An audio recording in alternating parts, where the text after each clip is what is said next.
જો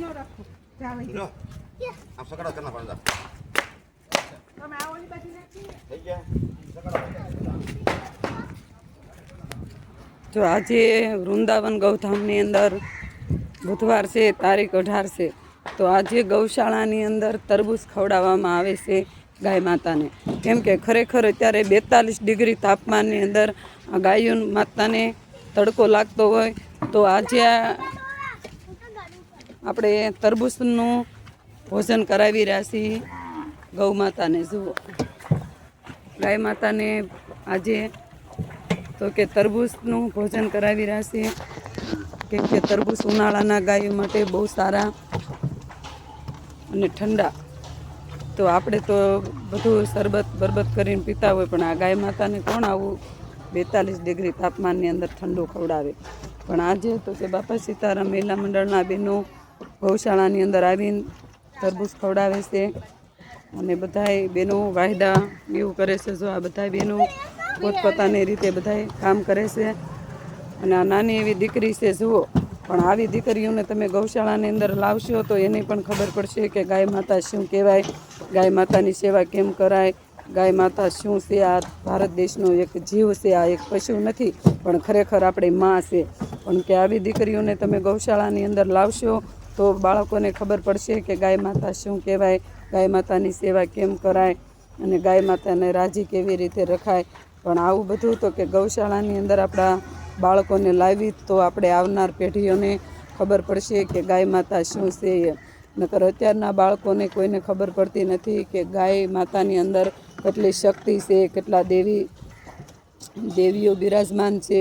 આવી કોઈ પણ છોકરાને ખબર ન પડતી હોય. પણ ખરેખર આપણે જો જાગૃત હોય તો આપણા બાળકોને અવશ્ય આપણે જાગૃત બનાવવી કરવી, અને એને પણ જાણ કરવી કે ગાય માતાની અંદર 33 કોટી દેવતા બિરાજમાન છે.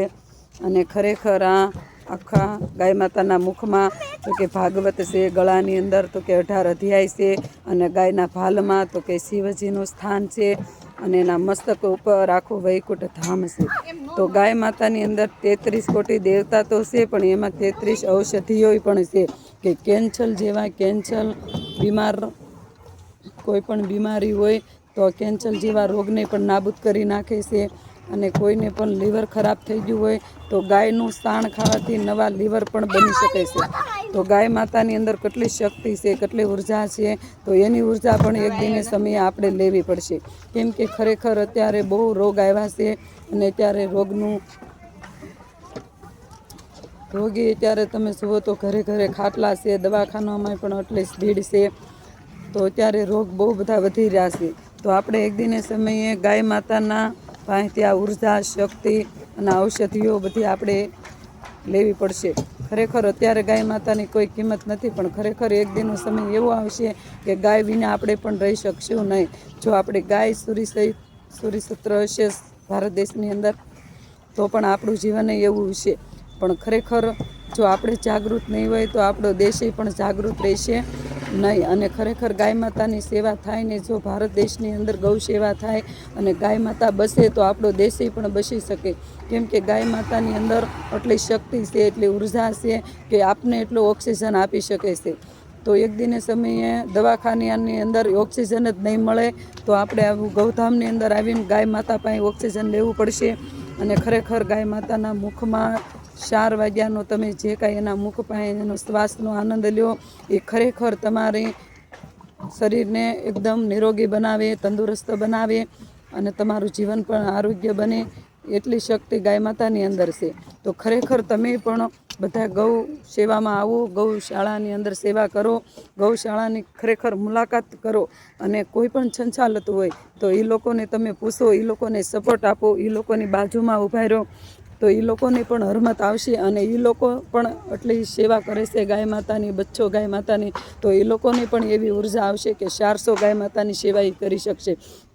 પણ ક્યારે તો કે આપણે એ લોકોને મદદ કરવી જોઈએ, સપોર્ટ કરવો જોઈએ.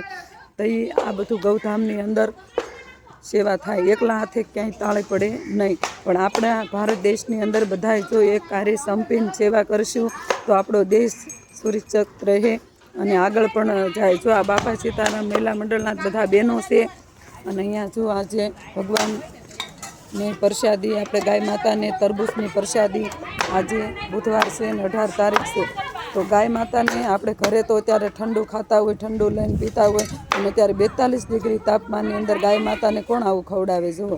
પણ ખરેખર દેવાવાળો કોઈ દુબળો નથી. એટલે તો કહે છે કે દેવાવાળા તો ઘણા છે પણ ખવડાવવાવાળો કોઈ નથી. પણ ખરેખર આ ગૌધામની અંદર પોતે ગૌ ભક્તો આવી અને સેવા કરીને અને ગાય માતાને રાજી કરે છે અને એના હૃદયના નાભીના આશીર્વાદ લે છે. અને આ 42 ડિગ્રી તાપમાનની અંદર ગાય માતાને જો આવું ભોજન મળે તો એ કેટલા હૃદયથી આમ રાજી થાય કે આવું ભોજન આપણને મળે તડકાનું કોઈ ઠંડુ તો આપણે કેટલા રાજી થતા હોય. તો એ પણ આપણી માં છે, એને રાજી કરવી એ પણ આપણી ફરજ છે. તો બધા ગૌ ભક્તો ત્યારે જાગો અને ગાય માતાની વારે આવો, ગાય માતાને આઝાદ કરો તો જ આપણો દેશ આઝાદ બનશે. તો બધાને નમ્ર વિનંતી છે, નારી શક્તિ જાગૃત થાવ અને બધા બહેનો હળી મળીને ગાય માતાની સેવામાં નિમિત્ત બનો. આ એક બાપા સીતારામ મહિલા મંડળ છે પણ આ બહેનો રોજ ગાયો માટે જુઓ ત્યારે ખાલી એને 5 મિનિટ વિહામો ખાધો છે પાણી પીવા માટે. બાકી 1:30 વાગ્યાના ગૌશાળાની અંદર આવીને ત્રણ મહેનત કરીને ગાય માતાને બધા જો વાયદા પોદળા નીણ કટિંગ કરી નાખે, તરબૂચ બધું ખવડાવે છે. અલગ અલગ ગાય માતાને આનંદ કરાવે છે, અલગ અલગ ભોજન ધરે છે. અને આ બેનો એકદમ સફાઈ પણ એવી રાખે, જ્યારે ઘર ચોખ્ખા રાખે ને એવી ગૌશાળા ચોખ્ખી રાખે. તો ખરેખર આ લોકોને હું તો એક નાભીમાંથી આશીર્વાદ આપું છું, લાખ વાર વંદન કરું છું કે આવી બધી નારી શક્તિઓ જો જાગૃત થાય તો ગાય પણ આપણે આઝાદ રહે અને ગાય પણ નિરોગી બને, આપણે પણ નિરોગી રહી. તો બધાને નમ્ર વિનંતી છે, તમે પોતે જાગો, બીજાને જગાડો અને સૌ મળીને ગૌ સેવા કરવી એવા એક મારે પણ એક નાભીના આશીર્વાદ છે. તો બોલો ગૌ માતાની જય, રામચંદ્ર ભગવાનની જય, નીલકંઠ મહાદેવની જય, अपने अपना मात पिताની જય, સનાતન ધર્મની જય, ભારત માતાની જય, ધરતી માતાની જય, આકાશ પિતાની જય, સૂર્યનારાયણ દેવની જય, તાપી મૈયાની જય, હરિ ઓમ નમઃ પાર્વતી વતી હર મહાદેવ. સીતારામ રામ જય જય સીતારામ.